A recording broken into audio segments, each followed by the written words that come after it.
عوام میں مشہور ہے کہ شب برات سے ایک دن پہلے عرفہ کا دن ہوتا. اس دن اللہ تعالیٰ تمام روحوں کو آزاد کر دیتا ہے اور ان کو اجازت دیتا ہے کہ جہاں بھی ان کو جانا ہو وہ جا سکتے ہیں. کیا یہ بات درست ہے؟ یہ اصل میں عوام نے اس کا نام عرفہ رکھا ہے. عرفہ تو ذی الحج کے مہینے کی 9 تاریخ کو کہتے ہیں کہ جس میں لوگ عرفات میں جمع ہوتے، اس کا نام عرفہ. اصل میں عموماً اس میں لوگ قبرستان جاتے ہیں، اپنی جو انتقال شدہ حضرات ان کے لیے ایصال ثواب کرتے ہیں اور یہ جائے. اچھا، یہ خالی شعبان ہی نہیں بلکہ پورے سال ہر سال کرنا چاہیے. ہمارے یہاں جو یہ مشہور ہے کہ شعبان میں قبرستان جائیں، لوگ کہتے ہیں کہ قبرستان پہ جانا ہی جائز نہیں وغیرہ. ہم نے اس پر ایک پوری کتاب بھی لکھی، ضیاء القرآن لاہور والوں نے چھاپی ہے، مزارات اولیاء پر حاضری اور توسل. ایک پوری الحمدللہ دلائل سے اس کو ہم نے بھر دیا، اس کو دیکھا جا سکتا. حدیث شریف یہ ہے کہ حضور علیہ السلام نے تمام ازواج میں باریاں تقسیم کی تھی. آج میں تمہارے یہاں رہوں گا، تمہارے یہاں رہوں گا، یہ حضور کا عدل تھا. جس دن شب برات تھی اس دن آپ کی باری تھی ٹھہرنے کی ام المومنین حضرت عائشہ صدیقہ کے یہاں. اب رات جب آدھی گزری تو بتقاضۂ بشریت حضرت صدیقہ نے ایسے بستر پر ہاتھ مارا، حضور علیہ السلام کو نہیں پایا. تو ایک بشری تقاضا تھا، ان کو یہ گمان ہوا حضور مجھے چھوڑ کر کسی اور زوجہ کے یہاں چلے، حالانکہ آج باری تو میرے یہاں کی. ایک بشری تقاضا. بہرحال وہ نکلی تو کوئی اتنا بڑا کوئی محلہ نہیں تھا، بہت ایک چند حجرے تھے، ان میں تلاش کیا، حضور کو کہیں نہیں پایا. اب سوچا کیا کیا جائے، تو بقیع شریف چلی گئیں. جب بقیع شریف گئیں تو حضور علیہ السلام کو بقیع شریف میں پایا اور ایسے ہاتھ اٹھا کر حضور علیہ الصلوۃ والسلام دعا فرما رہے تھے.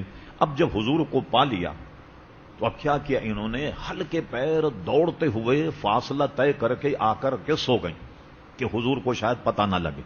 حضور علیہ السلام تھوڑی دیر گھر آئے.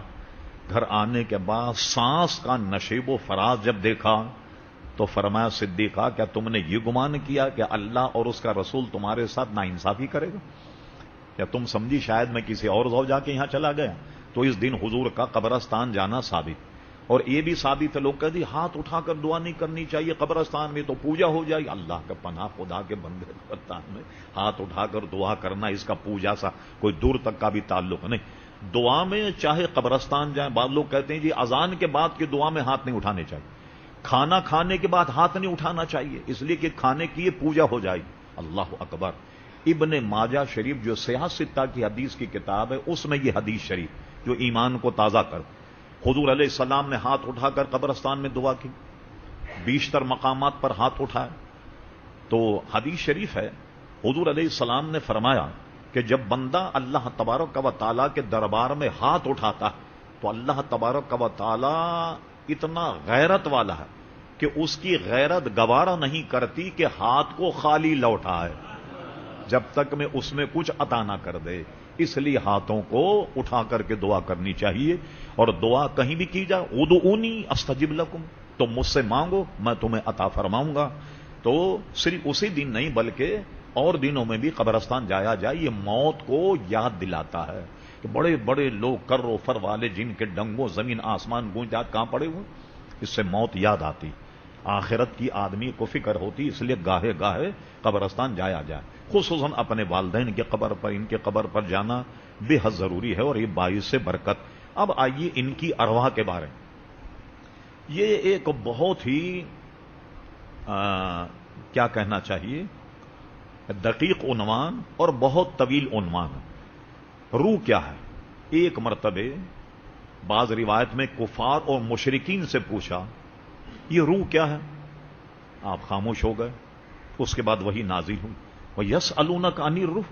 میرے حبیب یہ 15واں پارہ سورہ بنی اسرائیل میں آپ سے لوگ روح کے بارے میں پوچھتے ہیں. فرما قُلِ الرُّوحُ، آپ فرما دیجئے کہ روح جو ہے من امر ربی، یہ امر رب ہے.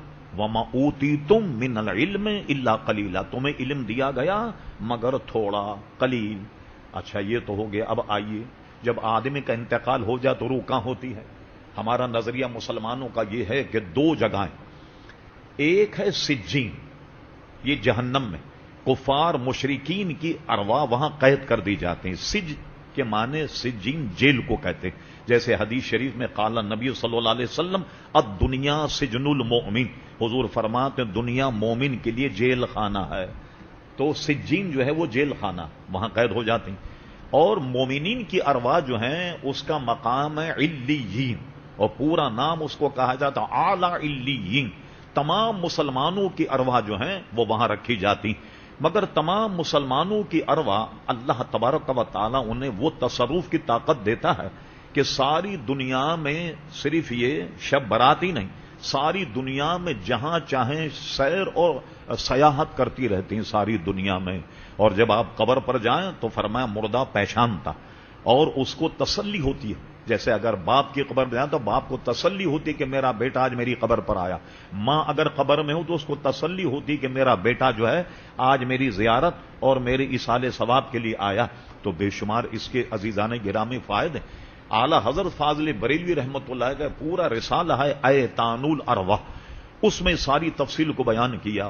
اور ایک اور مفصل کتاب ہے جس کا نام ہے حیات المواد، بڑی ضخیم کتاب ہے، اس میں بھی بے شمار مسائل ہیں۔ امام غزالی رحمۃ اللہ علیہ نے بھی کتاب الروح ایک تصنیف فرمائی، وہ بھی ہمارے پاس موجود، اس میں بھی بے شمار اس کے مسائل۔ ابن قیم جو اپنے زمانے کا ہمارے مسلک سے اختلاف رکھنے والا بہت بڑا امام گزرا، اس کی بھی کتاب الروح ہے جس میں اس نے روح کا ذکر کیا۔ فاضل بریلوی رحمۃ اللہ نے یہ ذکر کیا کہ یہ ارواح جہاں چاہتی ہیں سیر و سیاحت کرتی ہیں، بلکہ یہ بھی حدیث شریف میں ہے کہ انتقال کے بعد اپنے گھر آن کر کے دیکھتی ہیں کہ جو مال و دولت ہم نے چھوڑا، یہ ہمارے بچے ہمارے اعزا کچھ ہمارے لیے ایصال ثواب بھی کرتے ہیں یا نہیں کرتے۔ اور آج کل کی اولاد تو کہتی کہ ایصال ثواب ہی حرام ہو، وہ تو جائز ہی نہیں، تو اب کیا کرتے ہوں گے ماں باپ کی ارواح جب گھر آئے؟ تو وہ بالکل سیر و سیاحت کرتی ہے کہ جس کا ہم تصور نہیں کر سکتے۔ علامہ عبد الوہاب شعرانی تصوف کے بہت بڑے امام، وہ فرماتے ہیں کہ جب آدمی پر موت آئے، روح جب اس کے بدن سے نکلتی ہے، اس کی مثال ایسی جیسے کہ آسمان پر پرواز کرنے والا پرندہ ایک پنجرے میں بند ہو، اب وہ کہاں تک اس کی دوڑ ہوگی؟ پنجرے تک، مگر جب پنجرے سے اس کو نکال دیا جائے تو اس کی دوڑ کہاں تک ہوتی؟ پھر تو وہ بادلوں پہ پرواز کرتا۔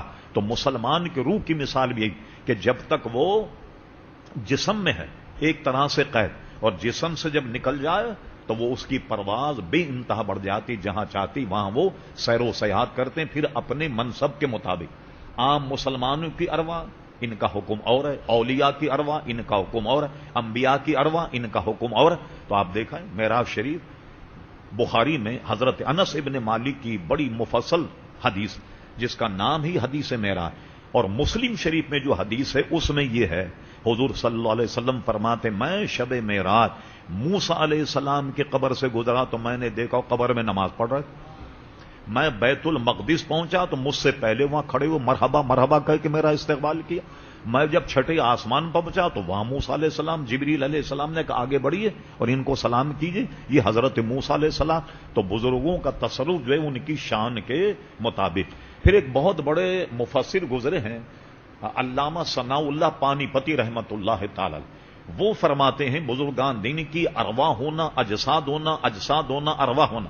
بزرگان دین کے جسم جو ہیں وہ کبھی روح کا کام کرتے ہیں، اور ان کی روح جو ہے وہ کبھی جسم کا کام کرتی ہوتی روح ہے، مگر ہمیں ایسے پتا چلتا ہے کہ بالکل سراپا وہ بزرگ ہمارے سامنے کھڑے ہوئے ہیں، اور اس کی بے شمار مثالیں ہیں، اور اس پر ہم نے اپنی کتاب توسل میں ذکر کیا ہے، تفصیل وہاں پڑھ لی جائے۔ چلیے یہ ہو گئی صاحب